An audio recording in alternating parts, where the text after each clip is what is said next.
লখিমপুৰত তৃতীয়বাৰৰ বাবে অনুষ্ঠিত হ'ব দুলুং সোৱণশিৰি মহোৎসৱ। বিগত বৰ্ষতকৈ এইবাৰ বিশাল পৰিসৰে আয়োজন কৰিছে দুলুং সোৱণশিৰি মহোৎসৱ। মিচিং স্বায়ত্তশাসিত পৰিষদৰ উদ্যোগত দুলুং সোৱণশিৰি কনজাৰভেশ্যন ছ'চাইটি আৰু বগীনদী ৰাইজৰ সহযোগত 15 নং ৰাষ্ট্ৰীয় ঘাইপথৰ কাষত দুলুং মহোৎসৱ অনুষ্ঠিত কৰা হ'ব।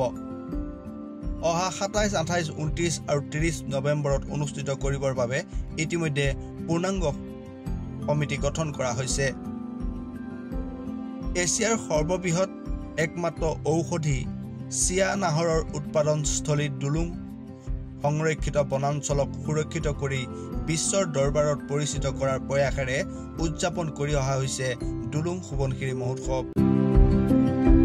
অন্যহাতে অসম অৰুণাচল সীমান্তত অৱস্থিত দুলুং বনাঞ্চলক সুৰক্ষিত ৰখাৰ স্বাৰ্থত চুবুৰীয়া ৰাজ্য অৰুণাচলৰ পৰাও বহু লোকৰ উপস্থিতিৰে সমন্বয় সেতু গঢ়াৰ এক প্ৰয়াস এই দুলুং সোৱণশিৰি মহোৎসৱত।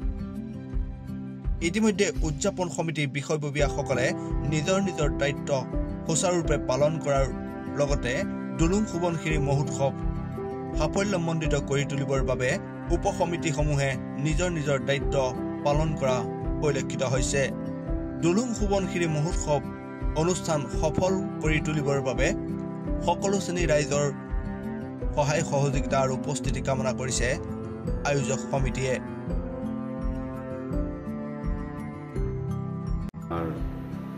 কাৰ্যকৰী সভাপতি হিচাপে আমি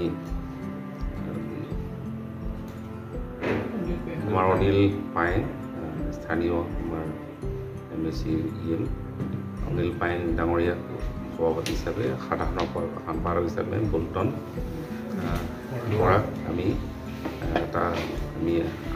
সমিতি গঠন কৰিছোঁ আৰু কেইবাজনো আমাৰ উপসভাপতি আৰু সম্পাদক নিৰ্বাচিত কৰা হৈছে। আৰু ইয়াত উপস্থিত সকলোৱে সাধাৰণ পৰিষদৰ সদস্য হিচাপে তেওঁলোক অন্তৰ্ভুক্ত কৰা হৈছে। আৰু আমি সকলো সংগঠনক, জাতীয় সংগঠনৰ আৰু ইয়াৰ যিমানবোৰ শিক্ষানুষ্ঠান আছে, শিক্ষানুষ্ঠান বা প্ৰতিষ্ঠান, সকলোৱে মুৰব্বীসকলক, যিমানবোৰ চৰকাৰী বিভাগ আছে, বিভাগৰ মুৰব্বীসকলক লৈ এটা পূৰ্ণাংগ সমিতি গঠন কৰা হ'ব। আমি আশা ৰাখিছোঁ সকলোৱে সমৰ্থন আগবাঢ়িব আৰু সক্ৰিয়ভাৱে অংশগ্ৰহণ কৰিব। আৰু আগতকৈ এইবাৰ আমি খুব সুন্দৰভাৱে আৰু সফলভাৱে আমি উদযাপন কৰিবলৈ সক্ষম হ'ম বুলি মই বিশ্বাস কৰোঁ। আজি আমি দুলুং সোৱণশিৰি ফেষ্টিভেলৰ কাৰ্যনিৰ্বাহ সভা আজি অনুষ্ঠিত কৰা হয়। আৰু যোৱা মিটিঙত আমাৰ মূল কমিটিখন গঠন কৰা হৈছে।